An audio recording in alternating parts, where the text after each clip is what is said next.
بسم الله الرحمن الرحيم. الحمد لله رب العالمين والعاقبة للمتقين والصلاة والسلام على أشرف الأنبياء والمرسلين ومن تبعهم بإحسان وإيمان إلى يوم الدين وبعد. سورة البقرة آیت نمبر 258 258.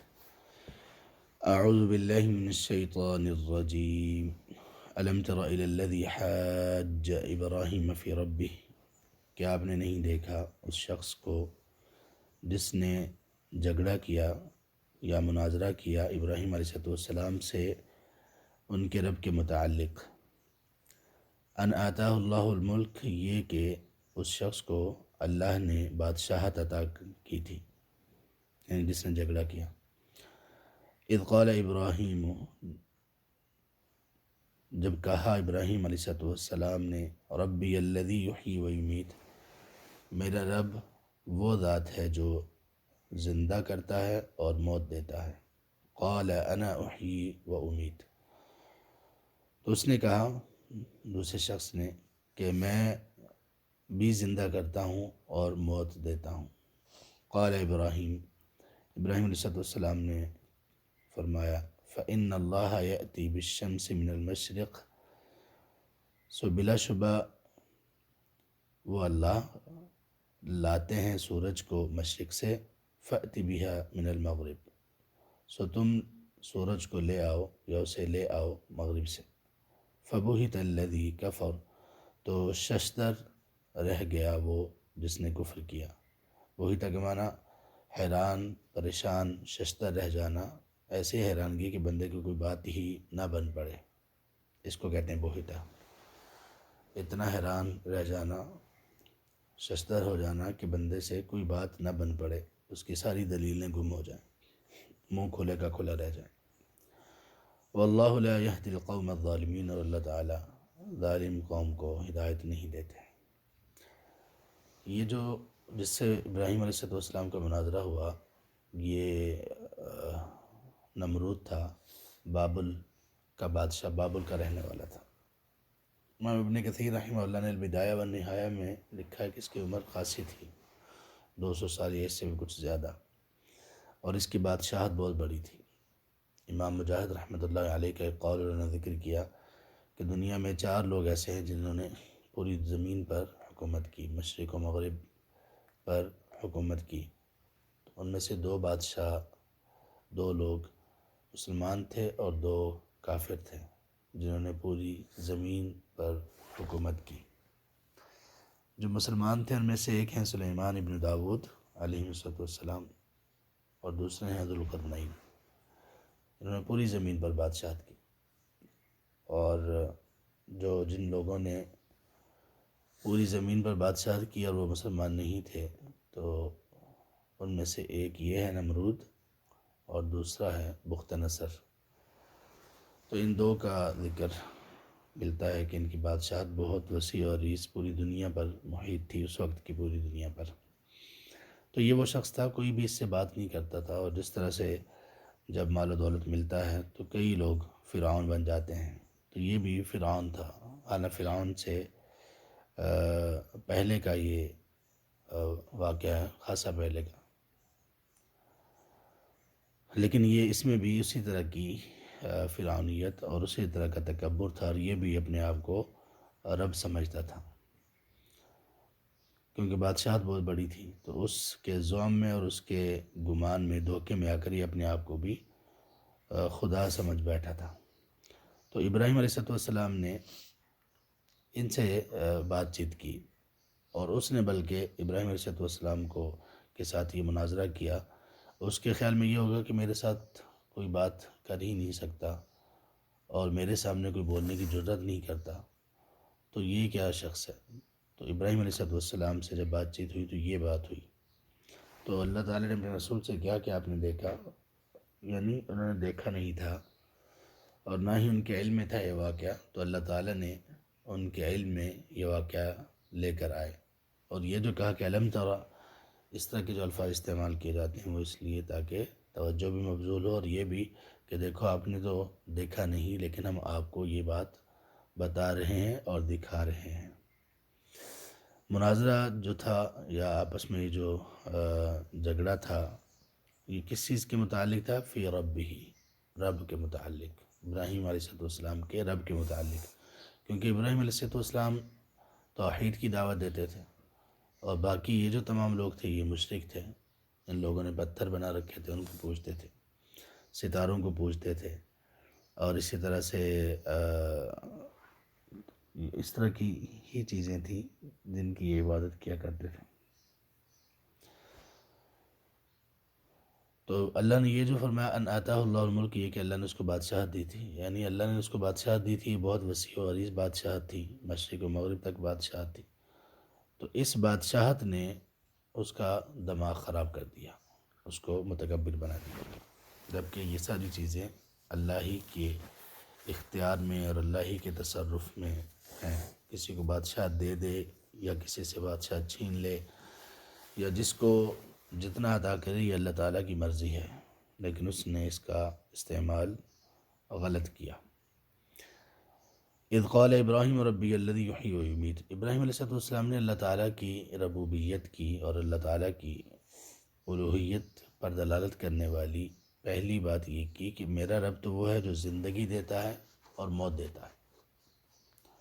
اللہ تعالیٰ دنیا کی تمام چیزوں میں تصرف کرتے ہیں. تصرف کا مطلب اللہ کا اختیار ہے، جس چیز کو جیسے کر دیں. تو اللہ تعالیٰ کا یہ جو اختیار ہے، اس اختیار میں سب سے نمایاں چیز اور سب سے بڑی جو تدبیری چیز ہے وہ ہے زندگی اور موت. اللہ جس کو چاہتے ہیں زندگی دے دیتے ہیں، کسی کے ہاتھ میں نہیں. اور اسی طرح جب جس کو اللہ تعالیٰ چاہتے ہیں موت دے دیتے ہیں، جب اس کا وقت پورا ہوتا ہے. تو جب یہ چیز اللہ کے سوا کسی اور کے اختیار میں اور تصرف میں نہیں ہے تو پھر عبادت بھی صرف اللہ کی ہونی چاہیے. اس لیے کہ جب اللہ زندگی اور موت دیتے ہیں تو اس کا مطلب کیا ہوا کہ اللہ کے علاوہ باقی جو بھی مخلوقات ہوں گی وہ زندگی اور موت نہیں دے سکتی، اور دوسرے نمبر پر وہ خود بھی زندگی کے لیے اللہ کی محتاج ہیں، اور ان کی زندگی عارضی ہے اور ان کو موت آنی ہے. تو جس کو موت آنی ہو وہ معبود کیسے ہو سکتا ہے؟ اس کو خدا کیسے کہا جا سکتا ہے؟ وہ خود اپنے آپ کو ایسا کوئی بھی دعویٰ کیسے کر سکتا ہے؟ اس لیے ابراہیم علیہ السلام نے بڑی سادہ سی بات کی کہ جس سے بات سمجھ آ جانی تھی، لیکن اس ہٹ درم آدمی نے کیا کہا تکبر کرتے ہوئے، اور تھا بھی احمق، کہنے لگا انا احیی و امیت، میں بھی زندہ کرتا ہوں اور مارتا ہوں. اور اس کا طریقہ اس نے یہ کیا کہ جس شخص پر موت کا حکم تھا، یعنی مقدمہ میں اس کو موت ہو چکی تھی، اس کو بلایا اور اس کو آزاد کر دیا، اور جو بے گناہ ایک شخص تھا اس کو پکڑا اور قتل کر دیا. اس نے کہا دیکھو یہ زندہ تھا بے گناہ، اس کو میں نے مار دیا، اور یہ جس کو موت کی سزا ہو چکی تھی، بس اس کو موت آنی تھی، یعنی سزا دینی تھی، اس کو میں نے معاف کر دیا اور زندہ کر دیا. تو ابراہیم علیہ السلام کے سامنے جب یہ دلیل آئی تو ابراہیم علیہ السلام نے نمرود کے اس جواب پر کوئی جواب نہیں دیا. کیوں؟ اس لیے کہ یہ اتنی احمقانہ دلیل تھی. یہ دلیل تو دور کی بات ہے، یہ تو شبہ بھی نہیں بن سکتا. یعنی ایک ہوتی ہے دلیل، اور ایک دلیل سے پہلے ایک چیز ہوتی ہے دلیل نہیں بنتی لیکن اس سے کچھ شبہ پیدا ہوتا ہے. تو اس سے تو کوئی شبہ بھی پیدا نہیں ہوتا. ہر عقل مند شخص سمجھ لے گا کہ یہ اس نے حماقت کی ہے، بے عقلی کی بات کی ہے. ابراہیم علیہ السلام نے جب دیکھا کہ یہ اتنا بے عقل شخص ہے تو انہوں نے اس دلیل پر دوبارہ کوئی بات نہیں کی، ایک نئی بات اور نئی دلیل لے کر آئے. قال ابراہیم فإن اللہ یأتی بالشمس من المشرق فأتی بها من المغرب، کہنے لگے کہ بے شک اللہ جو ہیں، ابراہیم علیہ السلام نے کہا اچھا یہ بات ہے، تو پھر جو اللہ ہے یعنی جس کی میں عبادت کرتا ہوں، جو اکیلے عبادت کے لائق ہیں، وہ سورج کو مشرق سے لاتے ہیں، یعنی مشرق سے سورج کو طلوع کرتے ہیں. فأتی بها من المغرب، تو آپ ایسا کرو، آپ مغرب سے اس کو طلوع کر کے دکھا دو. اب یہ ایسی بات تھی کہ اس میں اور کوئی بھی صورت باقی نہیں بچتی، ایک ہی صورت باقی بچتی، اور وہ یہ کہ آدمی یا تسلیم کر لے تو یا اس کی شکست ہو جائے. اب وہ تو اس نے حماقت کر لی اور کہا کہ میں بھی زندہ کرتا ہوں اور موت دیتا ہوں. اب سورج کے بارے میں کیا حماقت کرے گا؟ سورج کے سلسلے میں تو اس کی کوئی نہیں چلے گی. تو اللہ تبارک و تعالیٰ نے ابراہیم علیہ السلام کو یہ جو دلیل سجائی، جیسے ہی سامنے آئی، اب ظاہر پورا دربار تھا، سارے لوگ تھے وہاں پر موجود. جیسے یہ دلیل سامنے آئی فبہت الذی کفر، اس کا منہ کھلے کا کھلا رہ گیا اور وہ حیران اور ششدر رہ گیا۔ واللہ لا یہدی القوم الظالمین، اور اللہ تبارک و تعالیٰ ظالم قوم کو ہدایت نہیں دیتے۔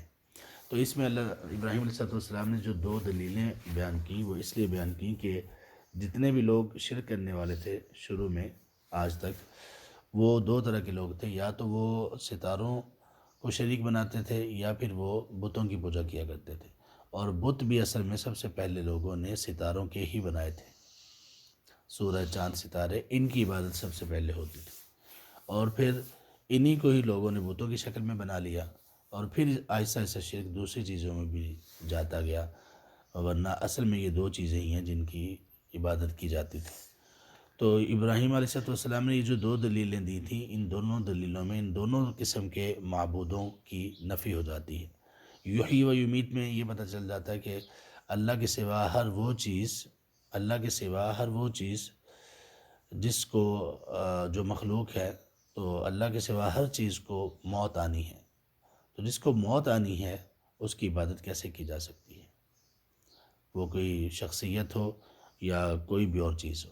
اور دوسری جو انہوں نے دلیل دی سورج کو مشرق سے لانے کی، تو وہ لوگ چونکہ سورج، چاند، ستاروں کی ہی عبادت کرتے تھے، تو اس میں بتانا یہ مقصود تھا کہ جن کو تم نے معبود سمجھ رکھا ہے وہ معبود کیسے ہو سکتے ہیں؟ ان کے پاس تو، ان سورج، چاند، ستاروں کے پاس تو اتنا بھی اختیار نہیں ہے کہ اپنی مرضی سے طلوع ہوں جہاں سے چاہیں، کبھی مشرق سے طلوع ہو گئے، کبھی مغرب سے، کبھی شمال سے، کبھی جنوب سے، تو ان کے پاس تو اتنا بھی اختیار نہیں ہے کہ وہ اپنی مرضی سے کسی بھی جگہ سے طلوع ہو جائیں، اور ان کے پاس اتنا بھی اختیار نہیں ہے کہ وہ غروب نہ ہوں۔ تو جب ان کی یہ حالت ہے تو ان کی عبادت کیسے کی جا سکتی ہے؟ تو اس لیے ابراہیم علیہ السلام کی دلیلیں بڑی مضبوط تھیں۔ ان کے کئی ایک مناظرے کئی جگہ پر ہوئے، اور ان تمام مناظروں میں ابراہیم علیہ السلام کو اللہ تعالیٰ نے بہت مضبوط دلیلیں بتائیں۔ مناظرہ کرنے کے اصول قرآن کریم سے اللہ تبارک و تعالیٰ نے قرآن کریم کے ذریعے سے ہمیں سکھائے، اور ان میں انبیاء علیہ السلام کے مناظرے سب سے بہترین ہیں، اور ان میں بھی ابراہیم علیہ السلام کے خاص طور پر مناظرہ کے آداب کیا ہیں، دلیل کیسے دی جاتی ہے، اور مخالف کی جو بات ہے اس کو کس طرح سے دلیل کے ساتھ رد کیا جا سکتا ہے، یہ ابراہیم علیہ السلام کی زندگی میں وافر مقدار میں چیزیں ملتی ہیں۔ اللہ تبارک و تعالیٰ ہمیں قرآن سمجھنے کی، قرآن پر عمل کرنے کی توفیق نصیب فرمائے، آمین یا رب العالمین۔ سبحانک اللہم و بحمدک، اشہد ان لا الہ الا انت، استغفرک و اتوب الیک۔